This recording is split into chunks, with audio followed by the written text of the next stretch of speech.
فمن يكفر بالطاغوت ويؤمن بالله فقد استمسك بالعروة الوثقى لا انفصام لها والله سميع عليم. اللہ نے یہ اعلان کر دیا محمد الرسول اللہ صلی اللہ علیہ وسلم کے ذریعے، صحابہ کرام کے دل و دماغ میں یہ بات راسخ ہو گئی کہ ہم طاغوت کے کافر ہیں اور ہم ایک اللہ کے مومن ہیں، ہم دین اسلام کے ماننے والے ہیں اور ہر طاغوت کا انکار کرتے ہیں، ہر طاغوتی نظام کا انکار کرتے ہیں، ہم اس نظام کے قائل ہیں جو محمد الرسول اللہ صلی اللہ علیہ وسلم نے پیش کیا ہے.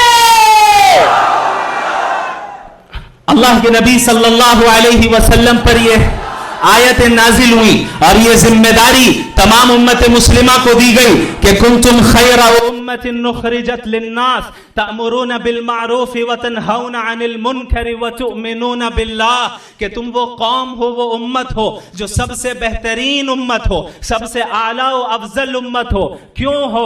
تأمرون بالمعروف وتنہون عن المنکر، تم نیکیوں کا حکم دیتی ہو اور برائیوں سے روکتی ہو. وتؤمنون باللہ، اور تم وہ امت ہو جو ایک اللہ پر ایمان رکھتی ہو. اللہ کے نبی صلی اللہ علیہ وسلم کو اور مسلمانوں کو یہ ذمہ داری سونپی گئی کہ تمام انسانیت کو گمراہی سے نکالنا ہے، تمام انسانیت کو شرک و بت پرستی سے نکالنا ہے. اس دنیا میں آنے کا مقصد اللہ کی رضا حاصل کرنا ہے. اس دنیا میں آنے کا مقصد اپنی خواہشات پر عمل کرنا نہیں ہے. اس دنیا میں آنے کا مقصد دنیا کو بنانا، گھر بنگلے بنانا، گاڑی خریدنا اور اپنے بینک بیلنس کو بڑھاتے رہنا یہ مقصد اصلی نہیں ہے. جائز طریقے سے اللہ دے دے تو نور علی نور، لیکن اگر اللہ نے ان چیزوں سے محروم رکھا ہے تو اسے حقیقی محرومی نہیں سمجھنا ہے، چونکہ حقیقی محرومی تو وہ ہے جو ایمان سے محروم ہو جائے. حقیقی محرومی وہ ہے جو محمد الرسول اللہ صلی اللہ علیہ وسلم کی تعلیمات پر عمل کرنے سے محروم ہو جائے. لہٰذا یہ ذمہ داری اس امت مسلمہ کو سونپی گئی کہ تمام انسانیت تک توحید کا پیغام پہنچاؤ. آپ مجھے خود بتائیں کہ مکہ المکرمہ کے حالات زیادہ سنگین تھے یا آج ہندوستان کے حالات زیادہ سنگین ہیں؟ مکہ المکرمہ کے وہ حالات جہاں چھپ چھپ کر دار ارقم میں جانا پڑتا، وہاں جا کر چھپ کر نمازیں پڑھنی پڑتی، وہاں جا کر چھپ کر قرآنی آیتوں کا مذاکرہ کرنا پڑتا، وہ حالات زیادہ سنگین تھے یا یہ حالات زیادہ سنگین ہیں؟ ظاہر سی بات ہے کہ اگر آپ نے سیرت کا بغور مطالعہ کیا ہے تو آپ اس بات کو جانیں گے اور تسلیم کریں گے کہ مکی دور کے حالات موجودہ ہندوستان کے موجودہ حالات سے زیادہ سنگین تھے. شاید اس کا کوئی تقابل ہی نہیں ہے، لیکن اس کے باوجود محمد الرسول اللہ صلی اللہ علیہ وسلم اور صحابہ کرام نے عقیدہ توحید کی اشاعت اور دین کی دعوت و تبلیغ کا کام کبھی نہیں چھوڑا. اصول دین میں کبھی کوئی کمپرومائز نہیں کیا. کیا بات ہے کہ آج ہمارے درمیان ایسے لوگ اٹھتے ہیں جو ایسی باتیں کرتے ہیں کہ ابھی عقیدہ توحید کی دعوت نہ دیں، حالات اچھے نہیں ہیں. کیا بات ہے کہ ایسے لوگ اٹھتے ہیں جو کہتے ہیں کہ بھئی اس ملک میں سیکولر لبرل بن کر رہنا پڑے گا. تم کھل کر کہہ دو کہ اسلام اس ملک کے لیے نہیں آیا. اگر تم یہ کہو گے تم کافر ہو گے، تم دائرہ اسلام سے نکل جاؤ گے. اور اگر تم مانتے ہو کہ یہ دین اسلام ہر زمان و مکان کے لیے تو کہو کہ اس ملک میں بھی اللہ کا نظام آئے گا.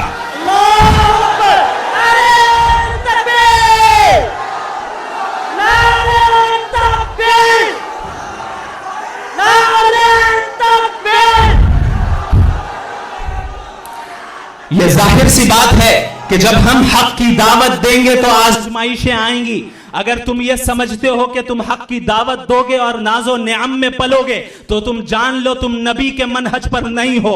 اللہ کے نبی صلی اللہ علیہ وسلم نے فرمایا اشد الناس بلاء الانبیاء ثم الامثل فالامثل. سب سے زیادہ آزمائش اگر کسی کو آتی ہے تو انبیاء علیہم الصلاۃ والسلام کو آتی ہے. پھر اس کے بعد دین کے اعتبار سے، اعمال صالحہ کے اعتبار سے جو ان کے قریب تر ہوتا ہے ان پر آزمائشیں آتی ہیں. اور یہی وجہ ہے کہ جہاں اللہ نے یہ حکم دیا کہ وَتَوَاصَوْا بِالْحَقِّ، جہاں تواسی بالحق کا حکم ہوا کہ تم لوگوں کو حق کی دعوت دو، عقیدہ توحید کی دعوت دو، یہ اعلان کرو کہ یہ زمین اللہ کی ہے، یہ کائنات اللہ کی ہے، اس کائنات کا نظام بھی اللہ کے احکامات کے مطابق چلے گا، تو ظاہر ہے ایسی تکلیفیں آئیں گی، آزمائشوں کا سامنا کرنا پڑے گا، مصیبتوں کا سامنا کرنا پڑے گا. اور اب جب مصیبتیں آئیں گی تو اب یہ وہ وقت ہے جہاں قربانیاں دینی ہوں گی. اسی لیے اللہ نے فرمایا وَتَوَاصَوْا بِالصَّبْرِ، اب تواسی بالصبر کا کام کرو،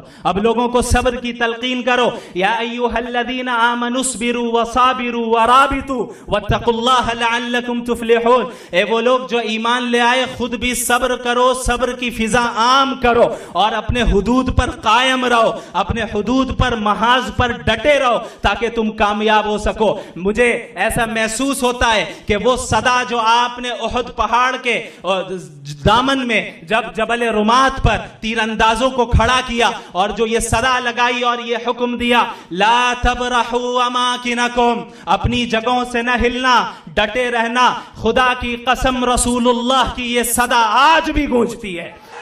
رسول اللہ صلی اللہ علیہ وسلم کی یہ صدا لا تبرحوا اماکنکم، اپنے جگہوں پر قائم رہنا، اپنے محاذ پر ڈٹے رہنا، حالات جتنے سنگین ہو جائیں، حالات جتنے مخالف ہو جائیں، کبھی دین کا کام نہ چھوڑنا یہاں تک کہ موت آ جائے. وَاعْبُدْ رَبَّكَ حَتَّى يَأْتِيَكَ الْيَقِينُ، اس وقت تک اللہ کے دین کو مانتے رہو، اس وقت تک اللہ کی عبادت کرتے رہو یہاں تک کہ تمہیں موت آ جائے. اور یہی اسی کو ہم دیکھتے ہیں اللہ کے نبی صلی اللہ علیہ وسلم کی سیرت میں غزوہ خندق کے موقع پر جو ایمانی کیفیت کا مظاہرہ ہوا، شاید ہی کسی اور غزوے میں اس معیار کا مظاہرہ ہوا ہو. غزوہ خندق کا کیا عالم ہے؟ غزوہ خندق میں عرب کے قبائل، یہود، مشرکین، قبیلہ غطفان اور دیگر قبائل مل کر سب امنڈ آئے ہیں مدینۃ المنورہ پر چڑھائی کرنے کے لیے، سب امنڈ آئے ہیں اسلام اور مسلمانوں کو ختم کرنے کے لیے.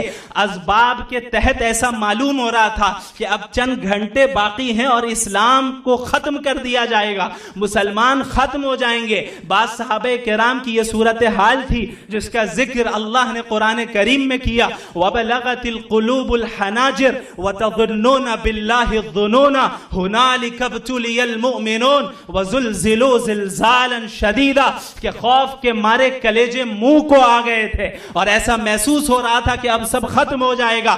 یہ وہ وقت تھا جہاں مومنین کی سخت آزمائش ہوئی، یہ وہ وقت تھا جہاں مومنین کو ہلا کر رکھ دیا گیا. کیا اس موقع پر صحابہ نے اور رسول اللہ نے یہ کہا کہ حکمت اور مصلحت کا تقاضا یہ ہے کہ اصول دین میں مداہنت کی جائے، حکمت اور مصلحت کا تقاضا یہ ہے کہ ابھی سمجھوتا کر لیا جائے؟ نہیں، محمد الرسول اللہ صلی اللہ علیہ وسلم اس سخت ترین حالات میں بھی کیا فرما رہے ہیں؟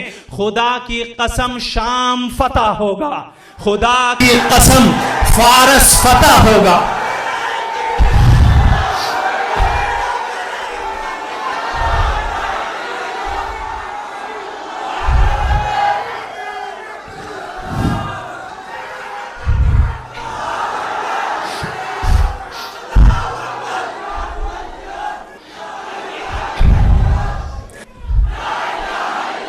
یہ وہ ایمانی کیفیت تھی جس کا اظہار رسول اللہ صلی اللہ علیہ وسلم نے کیا، اور رسول اللہ صلی اللہ علیہ وسلم کی صحبت کے نتیجے میں اور اس کی برکت کے نتیجے میں صحابہ کرام کے دلوں میں اس ایمانی کیفیت کو رکھ دیا گیا. اور یہی وہ ایمانی کیفیت ہے جو ہر زمانے میں امت کے مجددین و مصلحین و مجاہدین کے دلوں میں منتقل ہوتی رہی کہ ہر زمانے میں اعلاء کلمت اللہ کے لیے جد و جہد کی گئی، ہر زمانے میں توحید کی دعوت کو عام کیا گیا، چاہے حالات جتنے بھی سنگین سنگین کیوں نہ رہے. اللہ کے نبی صلی اللہ علیہ وسلم اور صحابہ کرام نے جب مکہ المکرمہ میں دین کی دعوت دی تو ایسا نہیں ہوا کہ انہیں تکلیفوں کا سامنا نہیں کرنا پڑا, ایسا نہیں ہوا کہ انہیں فطری خوف کا سامنا نہیں کرنا پڑا. قرآن کریم اس فطری خوف کا ذکر کرتا ہے, وَاذْكُرُوا اِذْ أَنْتُمْ قَلِيلٌ مُسْتَضْعَفُونَ فِي الْأَرْضِ تَخَافُونَ أَنْ يَتَخَطَّفَكُمُ النَّاسُ فَآوَاكُمْ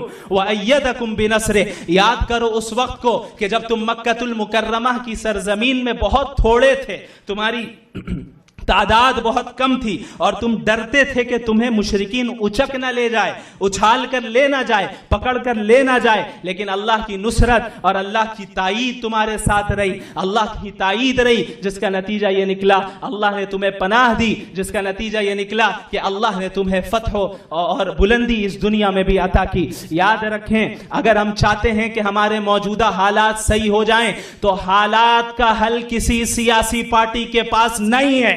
حالات کا حل اطاعت دین میں ہے, حالات کا حل اقامت دین میں ہے, حالات کا حل اتباع سنت نبوی میں ہے. یاد رکھیں اس ملک میں ہمارا اپروچ غلط رہا, ہم نے غلط اپروچ اختیار کیا. ہم یہ کہتے پھرتے رہے کہ ہمارا وطن ہمارے دین سے زیادہ مقدس ہے. ہم نے یہ اعتراف کیا کہ سیکولر نظام ہمارے نظام سے زیادہ مقدس ہے. ہم کفریہ الفاظ کہتے رہے, ہم ایسے الفاظ اور ایسے جملے اپنی زبان سے نکالتے رہے کہ فلاں دربار سے جو فیصلہ ہو جائے گا ہم خاموشی سے تسلیم کر لیں گے. کیا فلاں دربار اگر شریعت کے خلاف حکم دے کیا تم تسلیم کرو گے؟ کیا تم تسلیم کرو گے؟ یاد رکھو, وَمَا كَانَ لِمُؤْمِنٍ وَلَا مُؤْمِنَةٍ إِذَا قَضَى اللَّهُ وَرَسُولُهُ أَمْرًا أَن يَكُونَ لَهُمُ الْخِيَرَةُ مِنْ أَمْرِهِمْ. کسی بھی مومن مرد اور مومن عورت کے لیے یہ جائز نہیں ہے, یہ گنجائش نہیں ہے کہ اگر اللہ نے کسی معاملے میں کوئی فیصلہ کر دیا تو اب اللہ کو چھوڑ کر غیر اللہ کو حکم بنائیں.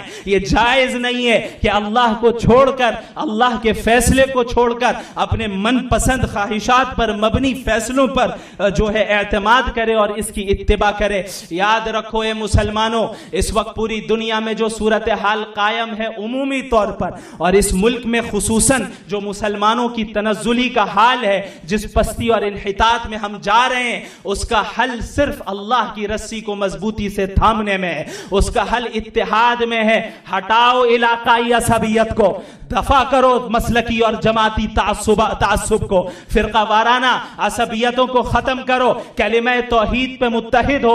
کم از کم وہ باطل جو متفق علیہ باطل ہے, تم جانتے ہو کہ وہ باطل ہر فرقے کا دشمن ہے, ہر جماعت کا دشمن ہے, ہر مسلک کا دشمن ہے. کم از کم اس کے مقابلے میں متحد تو ہو جاؤ. وَاطِيعُوا اللَّهَ وَرَسُولَهُ وَلَا تَنَازَعُوا فَتَفْشَلُوا وَتَذْهَبَ رِيحُكُمْ وَاصْبِرُوا.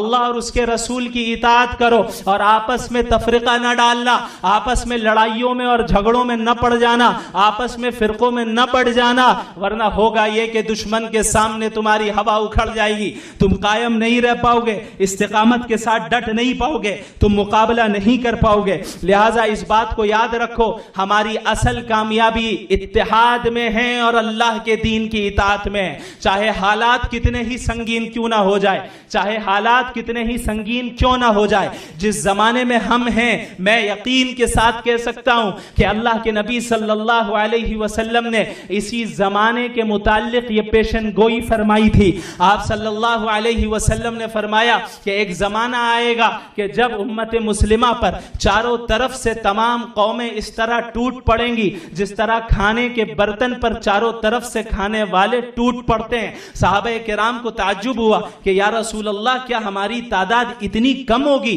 آپ ذرا غور کریں صحابی رسول کے سوال پر, یہ بات ان کے تصور میں بھی نہیں تھی کہ دین سے پھرے ہوئے ہوں گے. انہوں نے سوچا کہ بھئی دنیا دارالاسباب ہے تو ہو سکتا ہے اسباب کے تحت ہماری تعداد کم ہوگی, اسی لیے اللہ کے نبی صلی اللہ علیہ وسلم سے پوچھا یا رسول اللہ کیا ہماری تعداد اتنی کم ہوگی؟ آپ صلی اللہ علیہ وسلم نے فرمایا کہ نہیں, تمہاری تعداد بہت ہوگی لیکن تم سمندر کے جھاگ کی طرح ہوگے, اس کے مانند ہوگے, اور تمہارے دلوں میں اللہ وہن ڈال دے گا.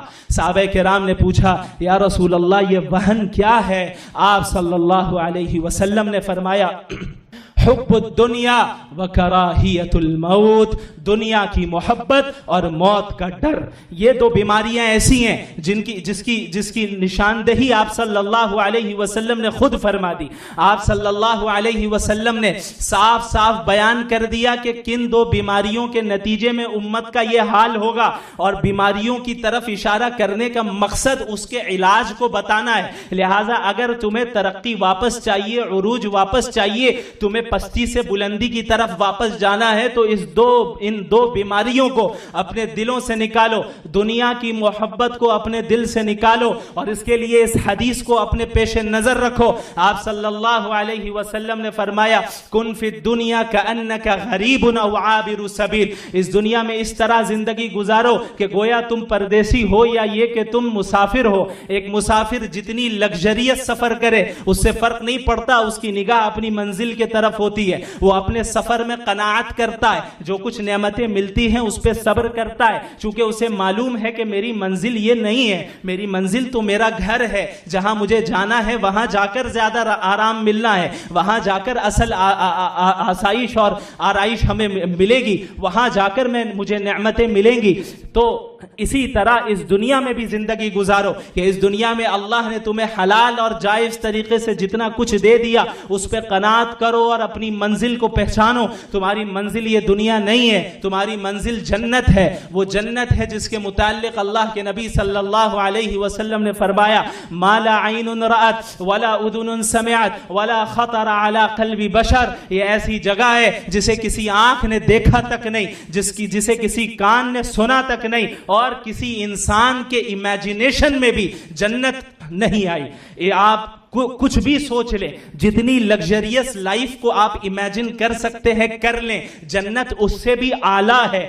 انسان کی امیجنیشن اور انسان کی عقل کی جو لمیٹیشن ہے وہ اس کے باہر کی چیز ہے. یہ جو قرآن میں الفاظ بیان کیے گئے کہ نہریں ہوں گی اور باغات ہوں گے، دودھ کی نہر، شہد کی نہر، یہ تو وہ الفاظ اختیار کیے گئے تاکہ ہماری عقل سے جنت کے معنی کو قریب تر کیا جا سکے، جس حد تک سمجھ سکتے ہیں سمجھا دیا جا سکے. ورنہ حقیقتاً وہ چیز تو ایسی چیز ہے کہ ایک انسان جب وہ سامنے سے دیکھے گا اور اسے پائے گا تبھی اس کی حقیقت سے وہ صحیح معنی میں واقف ہوگا. اور اس لیے اس چیز کو یاد رکھو کہ اس دنیا کی محبت کو اپنے دل میں نہ بسانا. آج ہم نے دنیا کی محبت کو اپنے دل میں بسایا ہے، ہم نے اللہ کی محبت پر دنیا کی محبت کو غالب کیا ہے، جس کا نتیجہ لازمی طور پہ وہ دوسری بیماری کا پیدا ہونا ہے جس کا ذکر اللہ کے نبی صلی اللہ علیہ وسلم نے فرمایا کہ کراہیت الموت، موت کا ڈر.